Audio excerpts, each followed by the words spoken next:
tahun 2020 ini adalah tahun yang benar-benar tough banget bagi industri properti gitu, karena dengan adanya pandemi COVID seperti ini, jadi cukup banyak yang menunda nih untuk membeli properti, rumah ataupun apartemen. Di satu sisi sebenarnya ini adalah kesempatan yang besar sekali sih buat kita kalau yang kebetulan memang tidak terdampak secara langsung sama COVID gitu, atau tidak mengalami impact yang dalam ya karena COVID ini. Nah, ini sebenarnya adalah tahun dimana kita punya kesempatan untuk bisa dapetin istilahnya properti dengan harga yang terdiskon gitu. Jarang-jarang kejadian seperti ini gitu. Nah, kalau mau investasi properti, mending beli yang mana sih? Mending rumah atau apartemen? Nah, kemarinan KPR Academy sempat ngadain pooling sederhana gitu, dan kita bisa lihat bahwa ternyata dari hasil pooling tersebut memang mayoritas lebih menyukai investasi dalam bentuk properti rumah gitu dibanding apartemen. Nah, apakah benar demikian? Nah, saya mau cerita sedikit ya pengalaman saya. Nah, tahun 2016 itu saya beli apartemen, harganya 729 juta dan saya dapat sewa 40 juta. Nah, dibandingkan dengan teman saya yang beli rumah, harganya 1M 50 juta dan sewanya 25 juta. Dari sisi situ, bicara soal properti, return-nya itu masih lebih bagus, kelihatannya lebih bagus apartemen gitu. Tapi di sini kita mau coba lihat lebih dalam lagi. Sebenarnya kalau secara value kita jual untuk propertinya sendiri untuk di tahun 2020 ini, itu secara value rumah menang dibanding dengan apartemen gitu, harganya, kenaikan harganya. Nah, cuma apakah selalu bisa terjadi demikian? Nah, ini yang kita perlu cermati beberapa tipsnya gitu. Kalau bicara soal apartemen ini punya kecenderungan harga dari tahun pertama sampai tahun ke-10 sejak dia jadi, itu harganya naiknya lumayan drastis. Setelah itu dia akan cukup flat gitu. Dia nggak akan mengalami kenaikan yang cukup signifikan lagi gitu.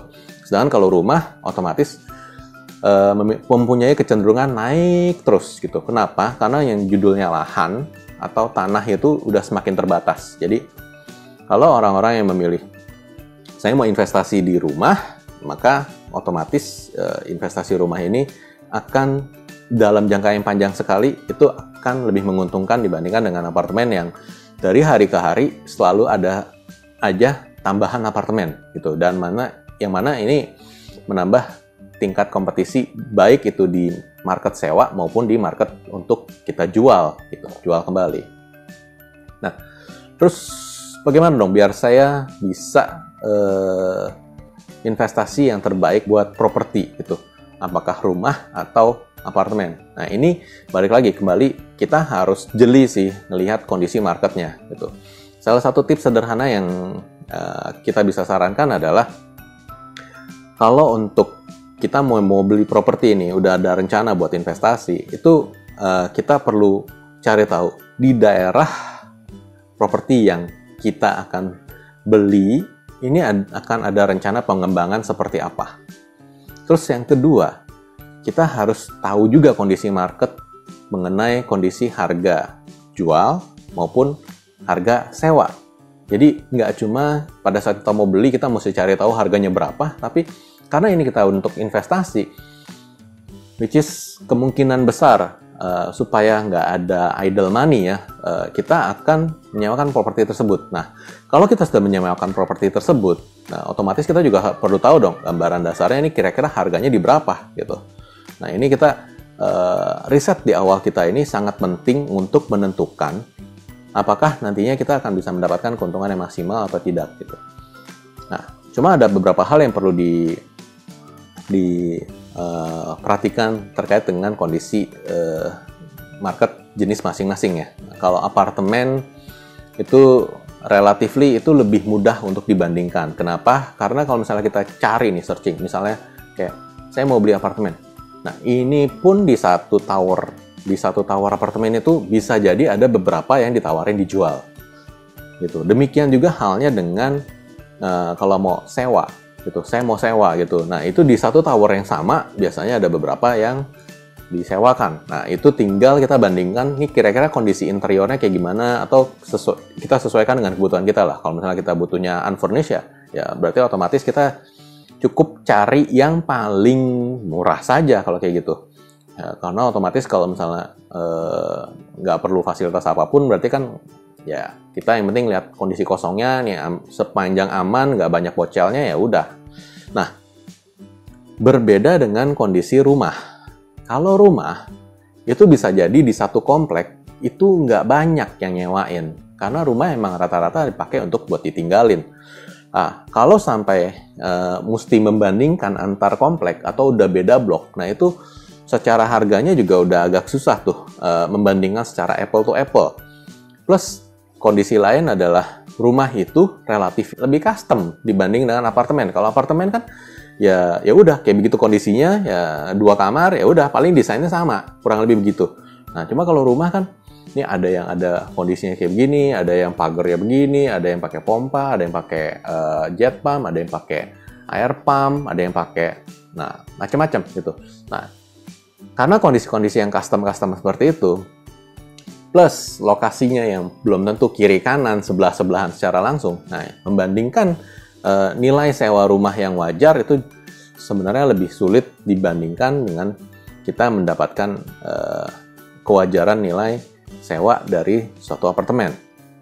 Nah, terus kondisi yang kedua nih, kalau bicara soal perumahan adalah kalau perumahan, kalau misalnya kita kebetulan nih tempatnya lagi masih sepi, relatif itu orang agak segan sih untuk mau nyewa di tempat-tempat yang sepi, karena itu masalah keamanan juga gitu.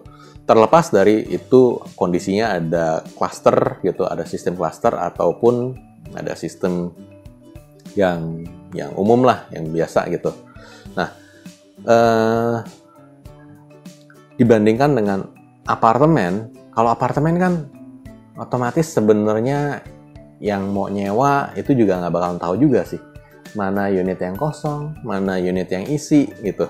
Nah, jadi sekalipun dibilang bahwa ini apartemen masih sepi nih gitu, oh ya kelihatan dari parkirannya, tapi feels-nya agak beda gitu dibandingkan dengan kalau orang nyewa rumah gitu. Kalau nyewa rumah di daerah yang sepi, itu jalan pas kita pulang, misalnya kita yang penyewanya nih, kita pulang, kita jalan, kita bawa kendaraan, dan kita nyalain, kita bisa ngelihat bahwa sekeliling kita itu gelap. Nah, beda halnya dengan kalau apartemen. Kalau apartemen kan itu pasti selalu terang benderang semua itu, di lobinya, di lorong, semua segala macam. Nah, tinggal masalah di unit-unitnya aja yang kosong. Nah, begitu sih ceritanya. Jadi kembali lagi, kalau teman-teman memang mau buat menginvestasikan sesuatu untuk beli entah itu untuk beli rumah ataupun untuk beli apartemen, please mencari tahu informasi yang sedalam mungkin mengenai market, harga market di situ, baik jual maupun untuk sewa. Itu adalah PR yang paling penting gitu kan.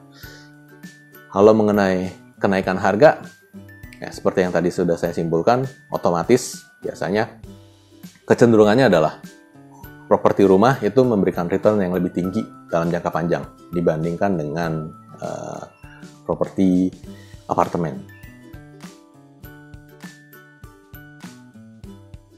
Kalau kondisi kita super sibuk, waktu kita nggak terlalu banyak, gitu. Nah, ini kita bisa menyewakannya lewat agent sih lebih baik. Karena nanti agent tersebut yang akan terikat untuk membantu seandainya nanti ada komplain-komplain terkait dengan apartemen tersebut sepanjang tahun, gitu. Tapi kalau misalnya kita memang punya waktu yang cukup fleksibel nih, kalau misalnya ada orang mau lihat unit gitu, ini kita bisa aturin jadwalnya segala macam. Ya, it's okay aja, kita bisa pasang iklan. Sekarang ini udah banyak banget sih sebenarnya platform-platform yang lumayan ya. Kayak contoh kayak OLX kan sekarang dia juga udah ada untuk pasang iklan properti. Terus ada juga sewaapartemen.com, .net.com. Nah, itu memang mesti bayar kalau nggak salah 80.000 or something gitu. Nah, Terus ada juga Mami Kos. Nah, ada juga Jendela 360. Nah, which itu semua sebenarnya variasi di harga sewa gitu. Cuma kalau memang nggak mau terlalu ribet gitu, ya kita pakai agent gitu. Cuma kalau misalnya memang kita mau berhemat nih biaya agent, karena biaya agent kan buat komisinya itu bisa sekitar 5% ya, lumayan. Ya kita bisa pasang iklan di platform-platform yang tadi saya sudah sebutkan. Perlu diingat, kalau misalnya kita nggak pakai agent, itu artinya kita langsung berhadapan langsung dengan si pihak penyewa. Jadi kalau ketemu pihak penyewanya yang agak lecet, ya mesti siap-siap juga kitanya untuk ini konfrontir kalau misalnya sampai ada yang rusak atau bagaimana gitu. Karena itu adalah sebenarnya masa-masa yang nggak enak gitu, terutama di akhir sewanya udah berakhir, kita mau cek ini serah terimanya nih segala macam kayak gimana gitu. Loh kok ini ada rusak? Nah itu seringkali tuh jadi nggak enak dengan pihak penyewa gitu. Nah kalau kita pakai agent kan ya karena dia juga udah pengalaman, biasanya juga udah melakukan seperti itu ya dia bisa tinggal bilang bahwa ya umumnya prakteknya kayak gini gitu. Nah tinggal disepakati saja kira-kira solusi bersamanya enaknya kayak gimana.